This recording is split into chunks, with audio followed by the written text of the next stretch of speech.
the critic, critic, Rick, the critic, Rick, the critic, critic, Rick, the critic, Rick, the critic. When she come into your place, yo, you best not forget it. She gon' tell you how it is, cause she's Rick, the critic. When she all up in your city, yo, you best not forget it. Let you know if she like it and if she get with it. Let the whole world know and be the first to admit it. Let you know if it's good and if she dig it, cause she's Rick, the critic, Rick, the critic, critic, Rick, the critic, Rick, the critic. She the first to admit it if she can't dig it, cause she's Rick, the critic, Rick, the critic, critic. I'm Rick, the critic, and welcome.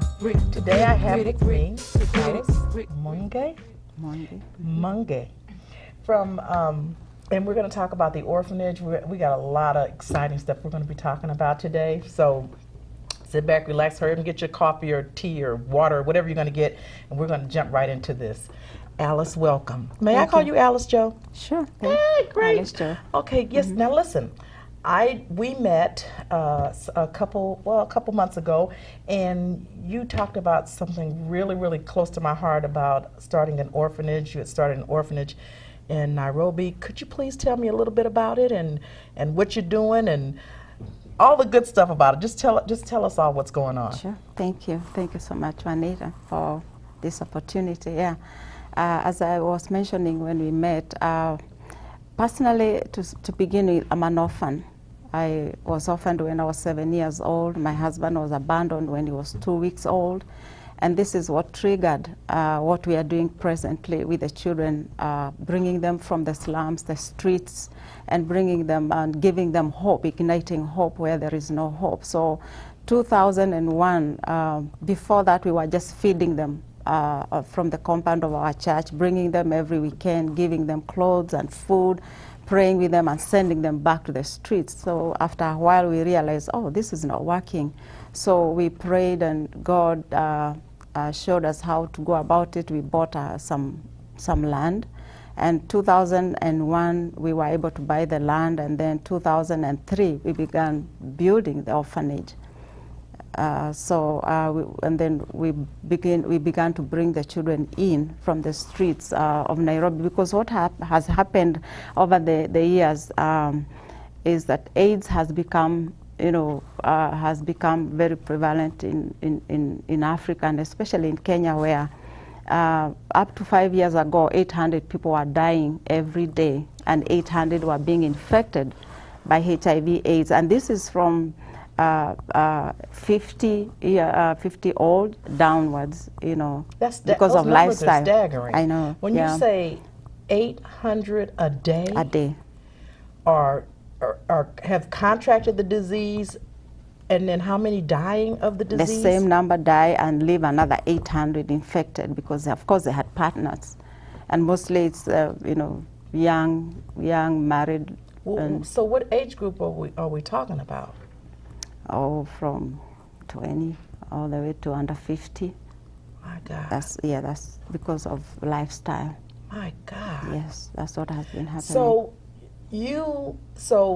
when we're talking about from 20 to 50, you guys have the children of these adults. Exactly. So their life expectancy from 20 to 50, in between that time is shot, and so they have children before or during that 20 to 50 years old, and those are the children that are just, and what happens to them? I mean, they just wonder, I mean. Yeah, when the parent or parents die, mostly especially the children I deal with are from the slums. So, and slum life is very difficult life because of poverty. So what happens is, if one parent got the AIDS and brought it to the other one, obviously one will die before, and then they are left with one parent, and then after a very short time the other one goes. So what happens is mostly the grandparents are being left behind with these children of their children. They are being left behind with their grandchildren, and mostly because of poverty too, they run to the streets because there's no love, there's no food, and if there was an uncle or an auntie, they also had their own children, so there's really nothing for these kids. So what they do, they run to the streets, to the street life, and they begin to sniff glue. they begin to do all sorts of things on the street. And mostly, especially the girls, they are very molested on the street because they have no one to take care of them, and nobody cares really, because they don't belong to anyone. And these are the children we have been rescuing for the last 7 years. So Alice, you and your husband were both orphans, and so... My husband is not an orphan. He was just abandoned by his mother when he was born. So when he's abandoned, and what became, I mean... He had his dad, he had his stepmother with him. Okay, so he had someone, yes, but now, but these children had no one. They have no one. So once their parents are deceased, they're just kind of just out there. And even if people wanted to help them, they still have their own children. That's and right. Their own set of problems and their own set of poverty. So even if they wanted to extend a hand, they could only do very little. Very little, and that's why the kids will run away to the streets, because there they meet other kids and they form these little groups of little mafia groups. You know, if it's the boys, they have their own group, the girls the same, but then you realize it's a slum, you know, it's a street life. So what they do to keep alive is do a lot of little crimes, snatch purses, you know, sniff a lot of glue, because glue keeps them very high. They don't get hungry. They're not afraid of anything. So, and they sleep on literally they sleep on the streets. At night you go, now it has reduced a little bit because the government has chased them from the streets. It's not that they have solved any problem, they just chased them away. But they would literally sleep on the streets, and especially the girls, they're molested by people. But even if you chase them off the street, you just chase them to another place. That's I mean, right. they don't. It's not like you solved the problem. You haven't solved anything. Exactly. You just moved the situation to another place. Yes. Okay, so now, and you come in, you guys come in and you feed them. So when you first started, you were just kind of feeding them, and then just sending them back out there, just giving them food, but that wasn't really working. It wasn't either. working, because the next time they come, they are worse than when we send them out, because the clothing we gave them was a little better than what they had, because we would ask the church people to bring the clothing. They go and sell that and buy the glue to be able to sniff that. So when they come next time, there's no, actually they're very high. They are looking worse than when we last saw them. So we realized this is not working. What do we need to do here? So that's when we came up to have a place where we can now bring them in, take care of them, you know, where we can monitor them, where we can, you know, educate them, where we can counsel them. So that's how it all came about. And that was 2003. And so how many children do you have? We currently have about 130. We had about 160, but because of the economy, especially in the U.S., we have a few people have fallen off on sponsorship, and when we don't have sponsorship, we cannot keep a lot of kids. So that's what has been our problem. But as I was sharing with you, you know, the slums is like the pictures I brought here. Yeah, can we see those pictures? Can we zoom in and see those pictures, and as they show the pictures, and we can kind of talk about it. So just tell me a little bit about the pictures. Mostly the slums in Nairobi, we have about 3 of them, which are huge slums. And like this one is the least big one. It has about 300,000 dwellers in it. So what we do, we go talk to the sheriff of the slum, and he will tell us who died when, which kids were left where. And so what he does, he gives us a group of his people who direct us to where the children were left alone in a little place, in a little shack. So we go there, and you know, maybe you find 2 or 3 kids. So what we do, it's very difficult to choose, because you don't want to leave anyone, but we are forced to choose, especially the little ones, you know, from 3-year-olds, because we know they are more vulnerable. We don't want to leave the little ones. So we take 1, or sometimes if there are 4, we take 2. And so we go back to the sheriff and we give him a list of either 20 or 15 or 10, and he knows that these children have gone to Jubilee Children's Center, so he knows we are the ones who have those children. Anything happening, it's us to be answerable to the chief.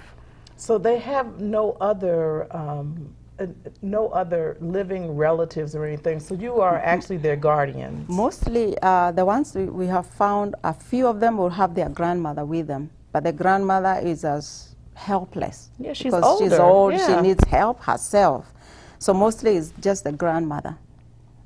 So we talk to the grandmothers. They are very happy when we do that. And once in a while they say, can I come and see the child? We say, sure. So mostly it's just the grandmother. Okay, so the grandmother can come and see. So the grandparents feel good that they're in a place where they're getting food, shelter, and clothing, and educated. And they're going to school. Yeah, so they get educated. They get food, shelter, clothing, and they get educated. Everything. Oh, it's like a home. It's we have loved them like our very own. We have 3 children of our own, and we love them just the same, and they know it. Actually, what has happened over the years, those children have changed their last names, because some of them, they don't even have dads. They didn't even know who their fathers were. So what they did, they took my husband's last name. And all of them, we realized one day they are all having the same last name. And when we asked them what is going on, they said, well, you are our daddy and you are mommy. So they changed. If it's Mary, it's Mary Mwangi. If it's Catherine, Catherine Mwangi. So we realized most of them have changed their name to his last name. That is so awesome. Because they want to feel they have a daddy, they have someone who... You guys, I mean, that's their only connection to any kind of parent. That's right. So it's like, you are our parents. That's right. So you guys are actually the parents of 150... They call us daddy and mommy. Yes, 100 and... That's right. How many children? 130 now. 130 Currently, children. yes. And so now, how long can they stay there? We take them, especially when they're from 3-year-olds. They'll be there until they finish high school, until when they are 20, and then from there, then we can release them because they'll have grown and we'll need to bring some more. So they'll be there until they're able to stand on their own. Okay, and when they become 20, then what do they do? When they leave you, what do they do? Like now, when they come in, we bring them in school, in primary school or in elementary school. They graduate to high school. Those in high school, like now we are up to grade 11. If they graduate and go to the university, we'll still continue with them because we have to provide the school fees. If they cannot go beyond the high school, what we are doing, we are building a college where we'll train them for 2 years, hands-on. They can do anything they want to do, so that when they go out there, they can be able to keep a small business or be employed and do something. So we want to give them a skill before they leave. So not only do they, this is amazing, not only do they get fed, they get clothing, they get shelter, they get educated, and they go all the way to high school. That's right. And then and then you said something about you have to pay their tuition if they go to another college? If they go to like the university from high school, yes, they have no one else to do it for. And you guys provide that too? We haven't started. We are up to grade 11. So up to grade 12, and then from there they go to university. So if they get to that point, then we'll have to work hard and be able to meet that need also. Because we cannot just let them, they have nobody else to do it for them. We have taken a commitment and we have to keep it. That is amazing. Yes. And can we see can we zoom into now this is the after pictures, right? That's These right. are we're going to see now what's going on now. Yeah, the change is this just the change from the slum life to when they have come to the orphanage, the difference that we are making with them. They change completely, they look different, they're in school, they have shoes, and we do all sorts of things. They have a school, they go to school in uniform, they are sleeping in a better place than where they came from. So that's what is the after they have come to our place, the difference that we are making in their lives. So you guys are you and your husband are changing. And how many employees who works there? We have about 25 to 30 workers on a monthly basis who work with the children, from the watchmen, gardeners, dorm workers, teachers, cooks, all these people. We have about 25 to 30 workers that are full-time. Wow. Yes. And so when you're here, how often do you go back? Oh, as often as we get the opportunity. We go like mostly 3 times, but sometimes we go 4 times because we are still continuing to build. We have a lot of buildings that we are building. Right now we are building the high school. We still have to complete the the dining hall. We are also building a clinic. So, and my husband is the one who oversees all the buildings. We don't send money for people to build because we know that it will never, we'll never finish building. So when we raise money, we go with the money and build and make sure. Right then and there. Yes. So, and how many acres? We have 25 acres. 25 acres? Yes, ma'am. Wow. So the orphanage is on 1 acre, and you're going to put a clinic there, and you have a school. We have a school, yes, and we build it debt free. So we, up to where we are, we don't owe anything to anyone. Now let me ask you this, because it sounds like a major project. It is. And tell me, please, how can we, my listeners, how can we help? I mean, I know that you have people that are there, and I know that money definitely is an issue because you got to have money to build. You got to have money for food. You got to have, because this is ongoing. This is not something that just starts and stops, because these children have to eat every day. They have to have clothes every day. They have to go to school every day. They have to do everything every day, and it's even more important because they have to have consistency in their lives, because any break in that action could be devastating. Exactly. You know what I mean? That's right. So, what, if you could, what is it that you need to continue on besides money? What else can we do? What else can my listeners do? How can we help? I think, as you mentioned, money is an issue, and we usually take sponsorship of $30. The partial sponsorship is $30, and if you want to sponsor fully up to high school, is $60 a month per child. This provides food, provides education, provides medication. It provides everything the child needs. And when you're talking about $60, you're talking about $2 a day. Exactly. Which is less than a Happy Meal, which is less than a pack of cigarettes, which is less than a drink, which is less than, dinner. Right. You know what I'm saying? We're talking $2. We're talking 8 quarters. We're not talking about a lot of money in such a rich country that we live in. A lot of people throw that away.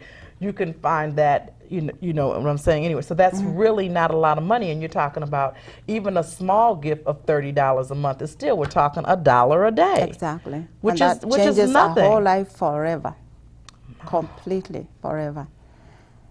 So little. So little. To do so much.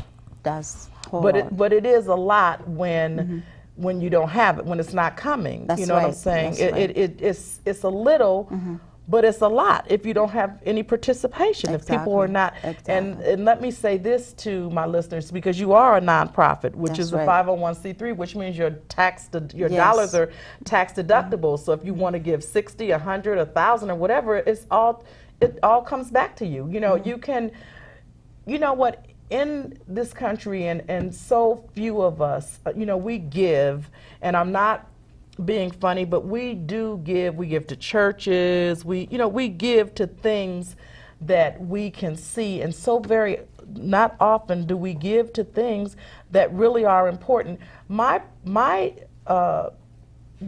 my thought is, because I'm a long range thinker, my thought is, if I pay $30 a month for a child, or even $60 a month for a child, that might be the child that might be the next president, that might be the child that may be running Kenya, that may come over and become a scientist, or become something very, very important to this society and to this world. Because if you have a rough start and somebody can give you a helping hand, those are the people that generally reach out to everyone else, because they, just as you said, I was an orphan, and you're reaching out to other orphans, and then these other orphans will reach out to other people too. So it's a very small amount of money. We're really not talking about a lot, and I'm saying shame.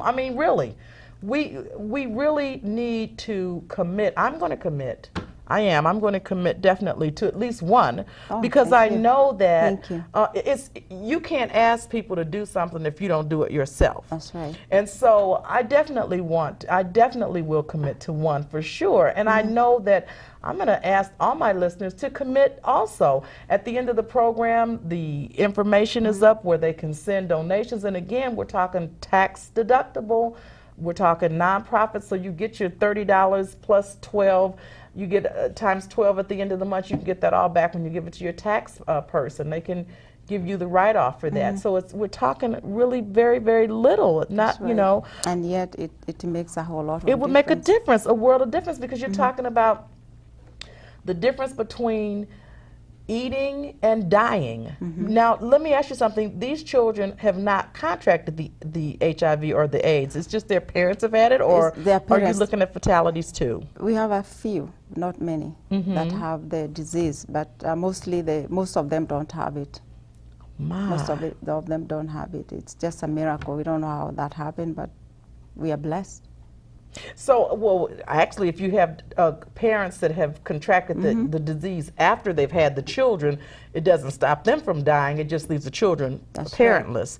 So, and you have very few cases of children with AIDS. Very few. Okay, and before we start winding down, you also have another project too that I want to hear about the children that sing, the we have children. this Yes, little, please. Yeah, they're the little ones from 4-year-olds all the way to 7-year-olds. They're the most amazing little kids. They sing so wonderful. I've encouraged them every time I go, and my dream is that one day, God opening a door, I want to bring them to the U.S. where they can minister and tell their story themselves. I've been telling their story too long, and I want them to come here and tell their story in song, in skits, and all that. So we are still training them. They do very well. They get invited to most of the churches to go and just perform, and they do very well. They get awards for that. So when they come, they have come to the U.S. or They've they never will be? been here. Okay, so when they do come to the U.S., you will bring them to the show. Oh, we can please. we can have them on the Oh, show. like yesterday. And we need to talk. We need to challenge the churches to have them come, because that would be. I think that would be so encouraging for them. They'll be telling their story, not me. They'll be saying, they'll be telling the story to the people, because they don't get that chance more often to tell their own story. You know, it's easy, Alice, to give when you have it to give. When you don't have it to give and you make the sacrifice, that's when God looks at our giving. That's when he really looks at our giving. I know with all the things going on with inflation and all these different things going on, when we can give and help someone else in these times, that's when God looks at us and says, you know what, well done. You know, and that's when we try him, and that's when he goes forth and he says, okay, I can trust you. You can get, you know, if I can trust you with little things, I can definitely trust you with larger things. And he does. He definitely trusts us with larger things. So before we oh gosh, I am so overwhelmed, because, you know, our sense of poverty and hunger here is nothing like what you're talking about. I mean, if we go downtown LA and we see people sleeping on the streets and all that, we really know that that's by choice, because they have missions, they have checks that they get, and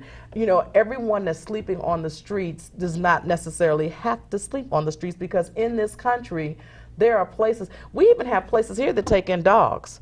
I mean, the homeless people that are out there not looking for a job, just out there, and they have an animal.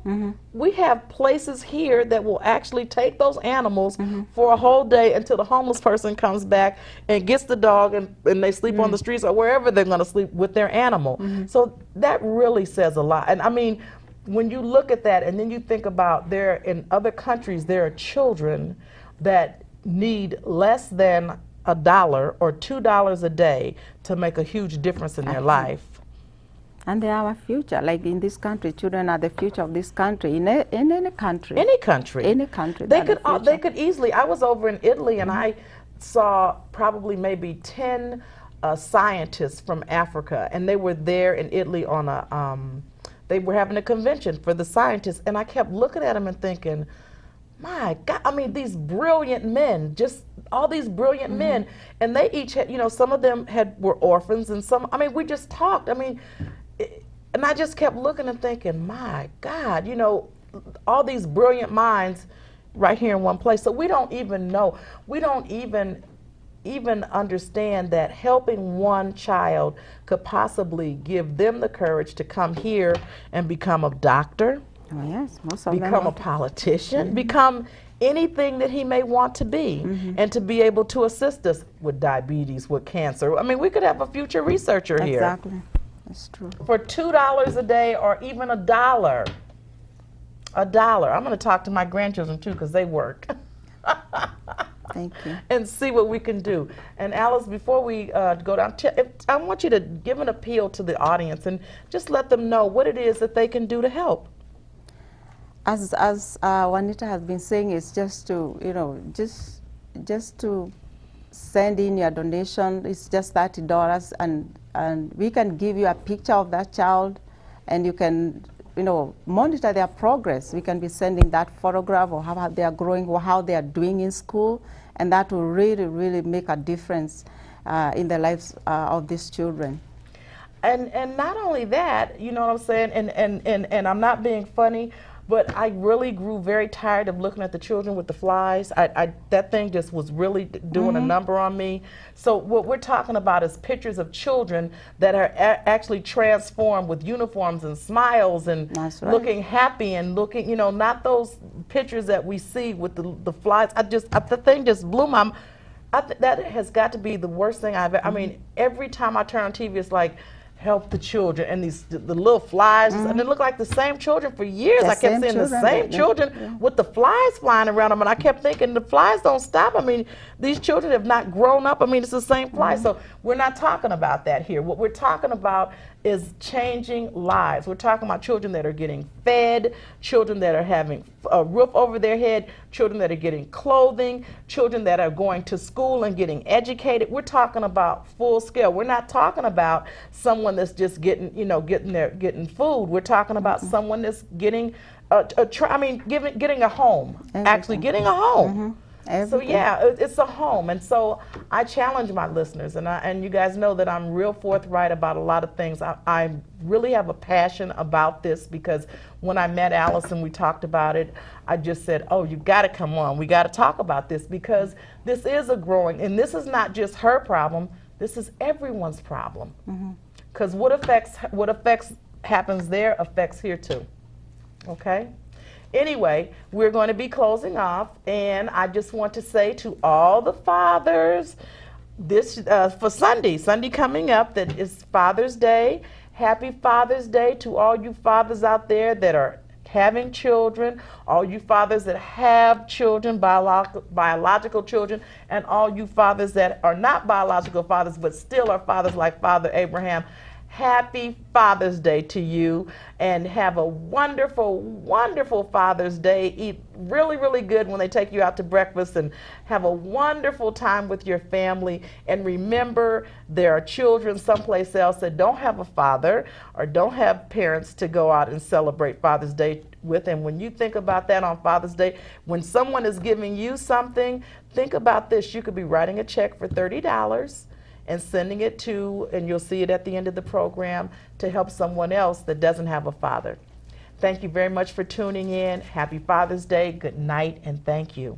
Rick, the critic, critic, Rick, the critic, Rick, the critic, critic, Rick, the critic, Rick, the critic. When she come into your place, yo, you best not forget it. She gon' tell you how it is, cause she's Rick, the critic. When she all up in your city, yo, you best not forget it. Let you know if she like it, and if she get with it. Let the whole world know and be the first to admit it. Let you know if she's good and if she dig it, cause she's Rick, the critic, Rick, the critic, critic, Rick, the critic, Rick, the critic. She the first to admit it if she can't dig it, cause she's Rick, the critic, Rick, the critic, critic, Rick, the critic, Rick, the critic, critic, Rick, the critic, Rick, the critic, critic, Rick, the critic, Rick, the critic, critic, Rick, the critic, Rick, the critic, critic, Rick, the critic, Rick, the critic, critic, Rick, the critic, Rick, the critic, critic, Rick, the critic, Rick, the critic, Rick, the critic, Rick,